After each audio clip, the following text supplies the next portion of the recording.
On sent que la colère monte, évidemment. Le drame de Pamiers dans l'Ariège, on va en parler dans un instant. La mort d'Alexandra. Ça fait que vraiment, il faut qu'on vous entende ce soir. Pascal en parlera mieux que nous. Il est du Sud. Ce que je ne comprends pas, et je pensais qu'en faisant un peu la provocation lundi, et on l'avait dit que lundi soir, on aurait sorti le monde agricole au moins, je dirais, d'un mauvais pas, parce que c'était le terme. Il y avait des possibilités de sortir quelque chose de symbolique. Je comprends pas qu'on reste là. On attend quoi? Alors, bon, on vous l'avait dit hier. Vous êtes ému ce soir. Oui, mais oui, mais parce que là, c'est dramatique. Mais on va à Bruxelles. On l'avait fait. On savait que c'était important. Mais là, si c'est le cas vraiment, on se rend compte que là, Bruxelles décide de tout. C'est-à-dire qu'aujourd'hui, la souveraineté, on va même plus parler de souveraineté alimentaire. Notre peuple français n'est plus souverain. C'est-à-dire, qu'est-ce qu'on attend? Le rendez-vous a été fait par Matignon avec les personnes qu'ils connaissent depuis des années, cette cogestion, et même ensemble, ils n'arrivent pas à sortir, je dirais, des objectifs ou des solutions. Et c'est désespérant. J'aimerais qu'on évoque la mémoire d'Alexandra Sonac. Vous étiez sur place, on va en parler dans un instant avec vous, Pascal Béteille. Juste, on revient avec Florian Doré sur ce qui s'est passé, sur les circonstances de ce drame. Son métier, elle l'aimait et l'avait récemment réaffirmé sur les réseaux sociaux avec cette photo. Alexandra Sonac, 35 ans, a perdu la vie ce mardi matin. Mortellement fauchée par une voiture sur la Nationale 20, à Pamiers dans l'Ariège, alors qu'elle manifestait avec d'autres agriculteurs. Depuis 2016, elle tenait une exploitation familiale à Saint-Félix-de-Tournegat, à quelques kilomètres des lieux du drame. Dans sa ferme, Alexandra élevait des vaches limousines et cultivait du maïs. Originaire de Marseille, cette passion pour l'agriculture, elle l'avait depuis toujours. Dès sa jeunesse, elle rêvait de vivre à la campagne et de travailler au contact des animaux. Agricultrice, mais aussi mère de 2 enfants, son mari et l'une de ses filles, âgées de 14 ans, ont été grièvement blessés dans l'accident. En hommage à Alexandra, une minute de silence a été respectée par les agriculteurs sur les différents sites de mobilisation, mais également à l'Assemblée nationale. Voilà pour ce qu'on sait de cette personnalité, Alexandra Sonac. Vous étiez sur place, Monsieur Béteille. Qu'est-ce qui s'est passé? Enfin, vous étiez pas loin? Moi, j'étais sur le blocage d'Agen.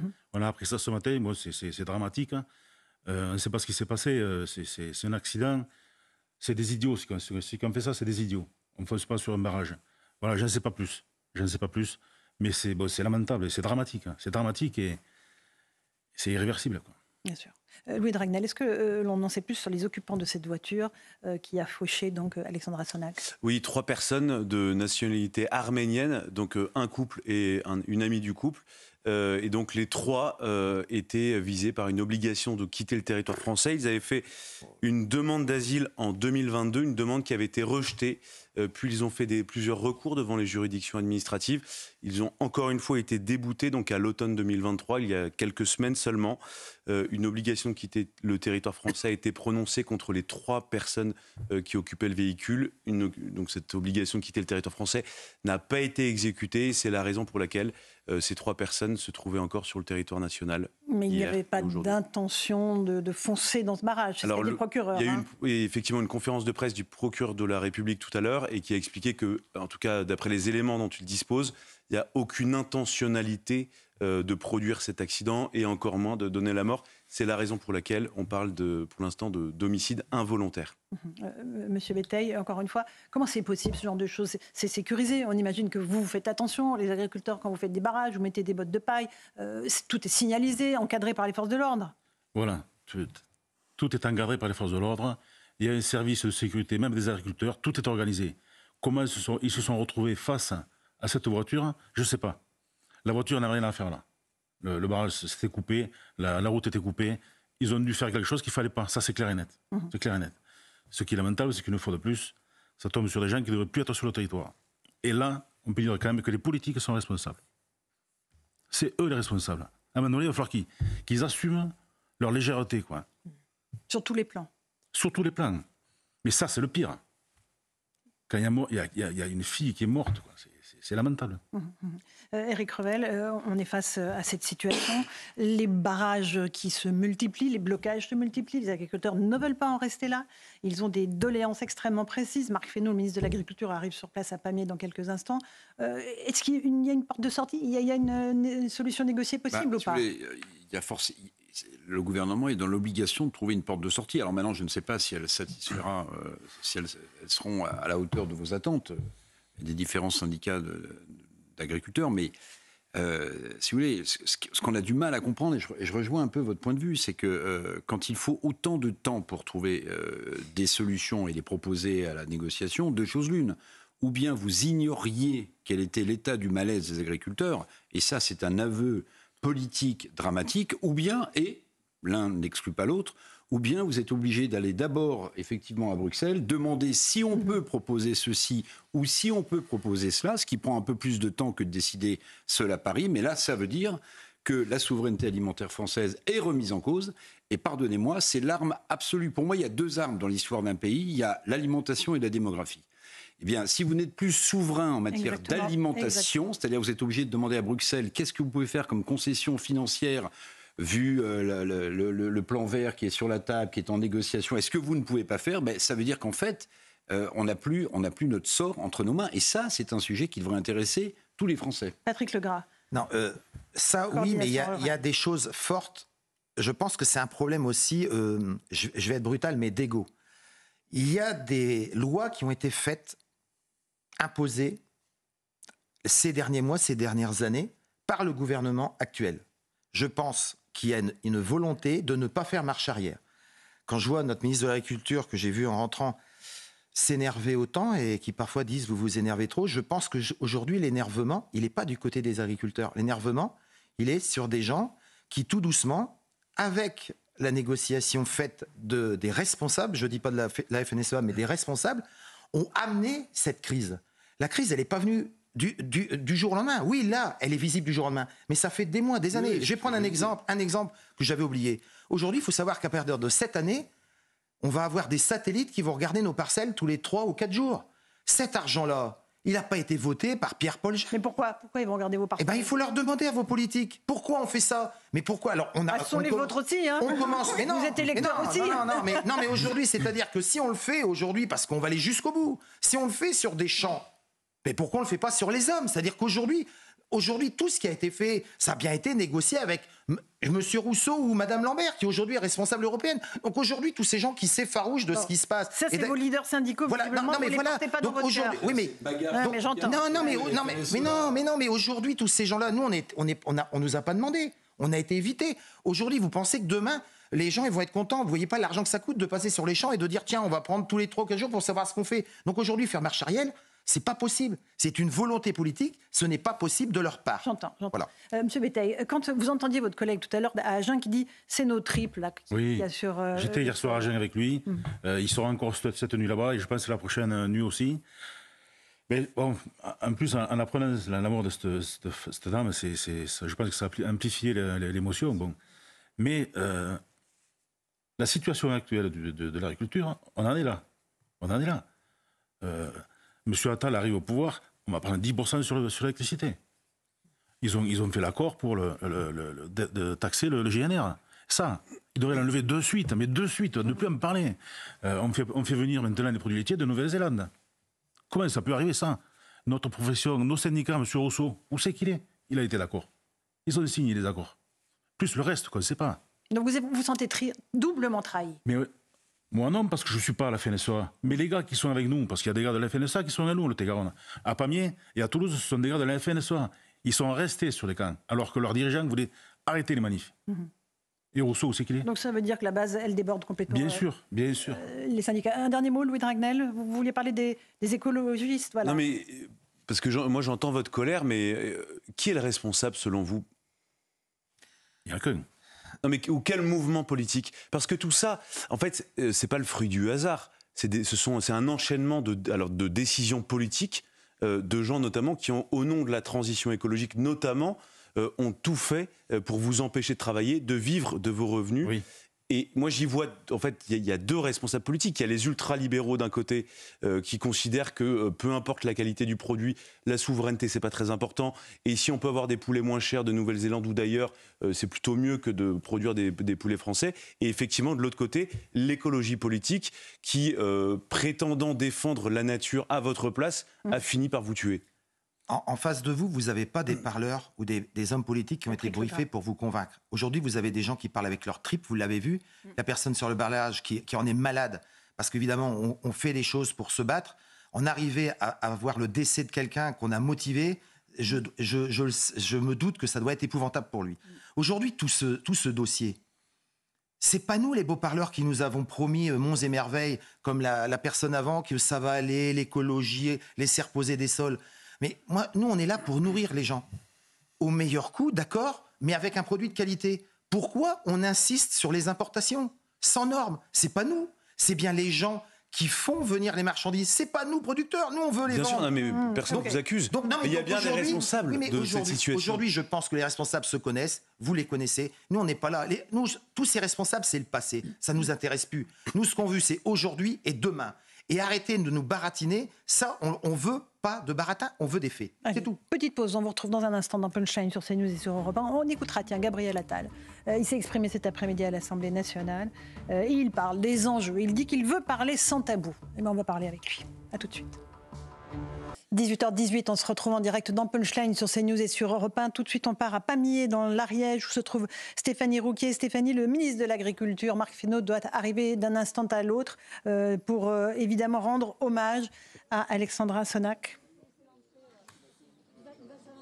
Oui, effectivement, le ministre de l'Agriculture, Marc Fesneau, va arriver d'ici quelques minutes après le drame survenu sur la commune de Pamiers, la mort de cette agricultrice sur un barrage. Eh bien, le ministre va rencontrer à la mairie des élus, mais aussi des représentants de la FDSEA et des jeunes agriculteurs. Alors, on nous explique que possiblement, eh bien, il pourrait faire une déclaration juste à son arrivée. Bien sûr, nous allons suivre ça, mais sachez bien qu'en parallèle, eh bien, les blocages se poursuivent dans la région et bien au-delà, des agriculteurs plus motivés que jamais. Ils ne veulent rien lâcher. Des agriculteurs aussi extrêmement touchés par ce drame.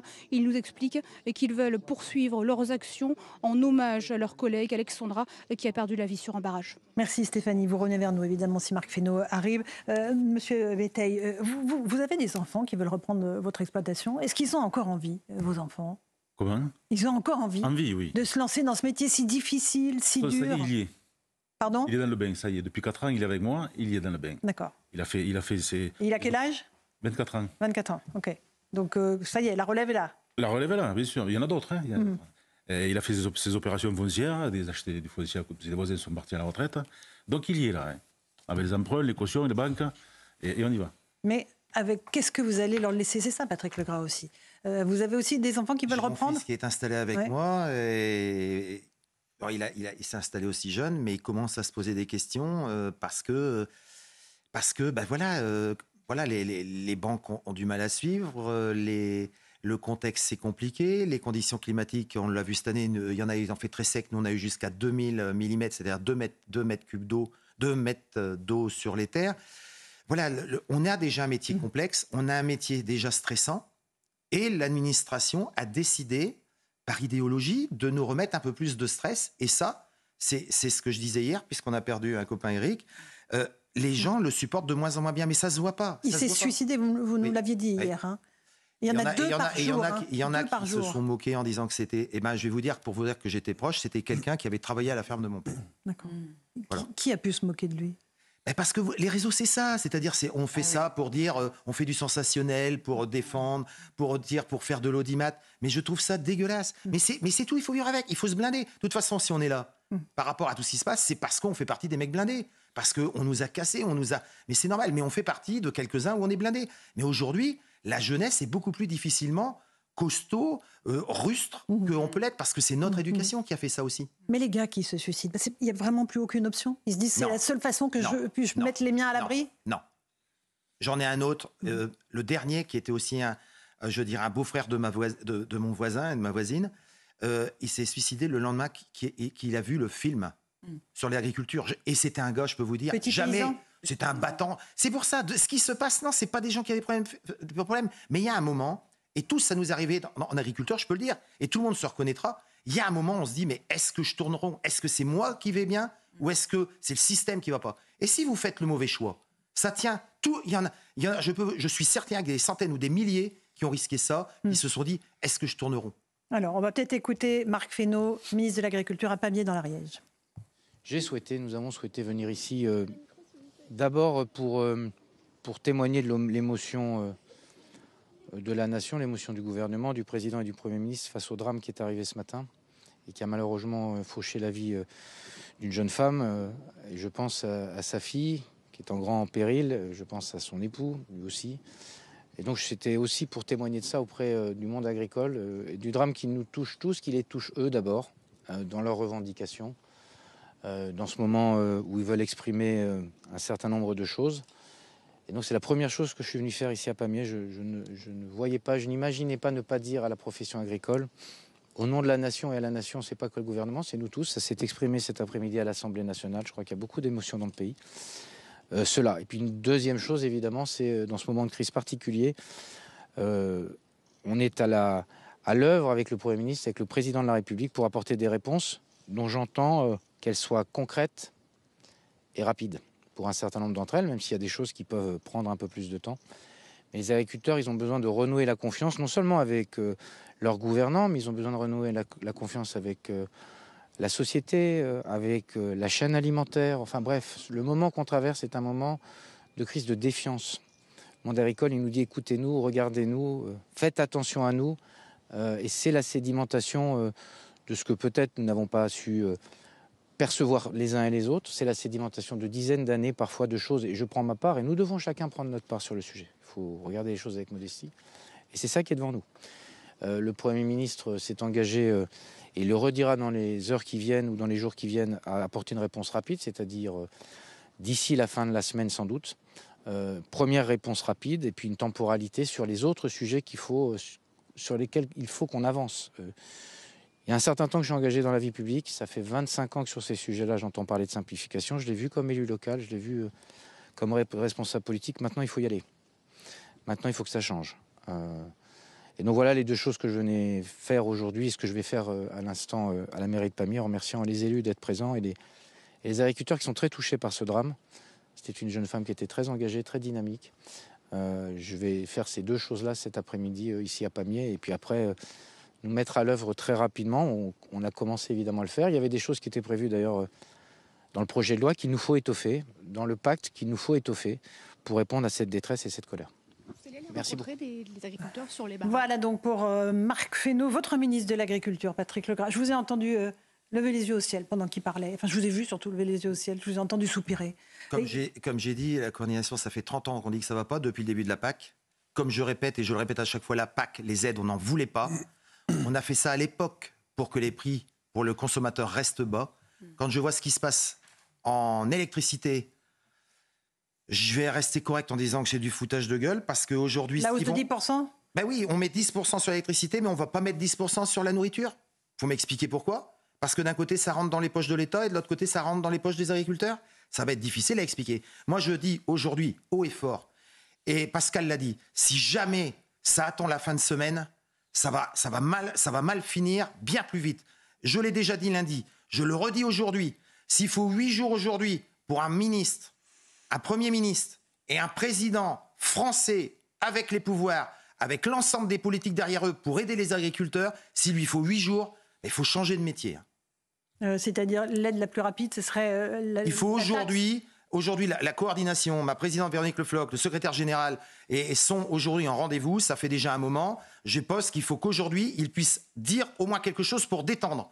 Il y a eu un décès, vous avez vu comment sont les présidents. Nous, on essaye, en tant que responsable national, de tenir les gens. Qu'est-ce que vous voulez tenir quelqu'un quand on leur dit on verra d'ici la fin de la semaine et qu'il y a un décès et d'autres personnes qui sont à l'hôpital de façon très très grave? C'est ça, qu'est-ce que vous voulez qu'on dise? Et après, on va dire, vous, responsables syndicaux, agricoles et agriculteurs, vous n'êtes pas responsables. On n'est pas responsables? Mais qu'est-ce qu'on attend là? Donc ça va continuer, Pascal Béteille? Ça va continuer, ça c'est sûr. Et je crains que ça s'empire parce que je ne sais pas jusqu'à quand l'autorité va accepter ça. Donc il risque de nous mettre les forces de l'ordre en face. Et là, ça va dégénérer parce qu'on ne partira pas. Alors, Louis Dragnel. Vous disiez tout à l'heure, il faut dire quelque chose pour détendre.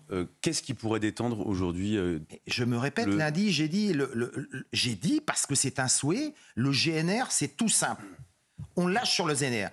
Les aides des gens qui sont en cessation de paiement, les 200-300 millions d'euros qui doivent être versés depuis le mois d'octobre, c'est tout simple. Quand je vois qu'on donne 18 millions d'euros pour transférer la flamme olympique, je pense qu'on peut trouver, en moyenne, pour des gens depuis le mois d'octobre, 2 à 300 millions pour régler ce qu'il aurait dû. Pourquoi on ne le fait pas? C'est pas nous qui pouvons répondre. Nous, on dit, on donne des éléments déclencheurs pour calmer à la fois la crise, la déception et aujourd'hui gagner du temps. Mais là, c'est vraiment de la mauvaise foi. Patrick Legras, les Français vous soutiennent, vous le sentez? Toutes les études le montrent. Il y a presque 8 Français sur 10 qui sont derrière les paysans. C'est une bonne nouvelle quand même? Vous n'êtes pas abandonnés au moins des Français? Oui, mais la bonne nouvelle, c'est une chose. Le problème aujourd'hui, c'est d'être soutenu, c'est bien, mais c'est un peu comme quelqu'un qui est malade. Être soutenu quand on va mal, ça ne va qu'un temps et ça ne va pas longtemps. Aujourd'hui, d'être soutenu, ça calme certaines personnes, surtout en groupe, on arrive à les raisonner. Mais s'il n'y a rien de fait très très rapidement, et vous le savez d'ailleurs, il y a d'autres professions qui aujourd'hui se posent des questions en disant mais est-ce que les agriculteurs ne se posent pas une bonne question? Est-ce que les agriculteurs aujourd'hui, ils arrêtent de travailler parce que c'est pas leur style et puis ils se disent mais qu'est-ce qu'on fout là depuis quelques mois? On nous met des clauses en plus. Est-ce que nous aussi on n'est pas asphyxiés? Comme disait Pascal, évidemment on en parle des gens. C'est encore des gens qui ne devaient pas être là. Alors on dit oui mais là tout de suite c'est oui mais ça c'est pas de chance. Mais attendez, pas de chance, c'est des centaines, des milliers de pas de chance.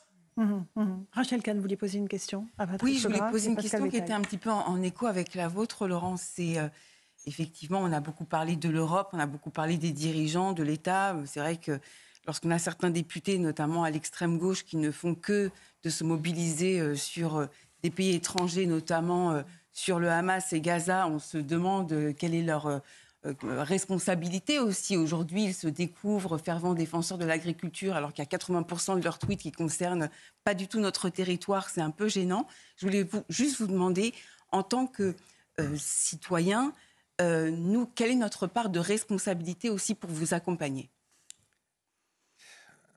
On disait avec Pascal, là depuis 2 jours, on dort très très peu, on essaye de répondre à tout le monde. Je pense qu'aujourd'hui, on est des paysans et on va rester paysans. C'est-à-dire qu'aujourd'hui, ces questions sont importantes. J'en ai moi-même parfois répondu, mais aujourd'hui, on n'en est pas là. Aujourd'hui, nous, notre job, je dirais cet aspect consommateur, évidemment, cet aspect, alors je vais vous donner, parce que là, on est dans la technique, c'est un peu comme je disais, l'aspect technique aujourd'hui, c'est que ces produits bas importés, ils répondent à un besoin bas de prix pour le consommateur qui s'en sort plus à cause des inflations. Donc aujourd'hui, on vous dit, faut pas s'inquiéter. Le produit qu'on importe, c'est pas votre bon produit, c'est un produit pour faire du bas de gamme. Donc vous inquiétez pas, votre produit, on va le vendre au prix mondial. Sauf que nous, on n'est pas au prix mondial. Donc on fait quoi? Alors, on le sait très bien, la malbouffe, c'est un des critères de mortalité plus importante. Alors nous, on est fiers, on exporte des bons produits.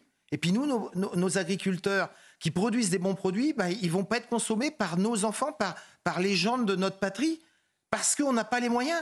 Mais non, attendez, faut arrêter. Alors, par contre, on va faire des écologies. Attendez, alors je vais dire quelque chose parce qu'on me l'a dit, ça fait 2 fois. Aujourd'hui, on ne s'est pas donné d'argent. Par contre, pour un portable, si on casse sa vitre, on va avoir 10 € par Monsieur Béchu. Mais non, mais attendez, c'est quoi la principale chose dans la vie? C'est bien vivre en famille, de ne pas avoir de drame comme on vient de vivre, et puis de manger, de se faire plaisir. Nous, c'est ça la bonne bouffe française. Alors, c'est quoi aujourd'hui être français, ça va être quoi? Ça va être quoi les critères d'être français? Comme on dit votre période, laisser poser les terres, acheter tout importer. Ça va être quoi? Dites-moi ce que va être le bon français demain. Donc vous êtes pour une citoyenneté agricole? La citoyenneté agricole, mais je dirais de nos produits. Oui, mais quand je dis de nos produits, parce que aujourd'hui, le manque de traçabilité, ce que vous achetez en industrie, comme je dis, il y a 5-10% direct et le reste c'est en indirect. C'est des bons produits agricoles parce qu'il n'y a pas la chaîne de la traçabilité. Ce produit qui est acheté à l'étranger, qui est fabriqué en France ou en Europe, il a cette belle souveraineté.